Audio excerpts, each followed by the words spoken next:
ঘরে ছোট রানী এলো পদ্মাবতী, রানী পদ্মাবতী। রাজার আরো 6টি রানীর ছিল না সন্তান, পদ্মাবতীর কোলালতে মিলল সমাধান। বছর যেতে জন্ম নিল 7 ছেলে 1 মেয়ে, হয় খুশির আকাশ হঠাৎ কালো মেঘে গেল ছেয়ে।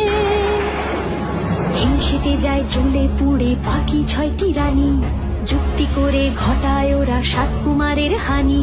সুযোগ মতো 7 ছেলেকে মাটিতে দেয় পুঁতে, বাঁচে একা পারুল ওরা পায় না তাকে ছুটে। ধাইমা বাজায় সেই মেয়েকে বড় করে তোলে, 7 ভাইকে পায় যে পারুল 7টে চাপা ফুলে। এত কিছুর পরেও রাজার বিপদ যে কাটে না, সূর্য নগরে সুখের সূর্য আর ওঠে না।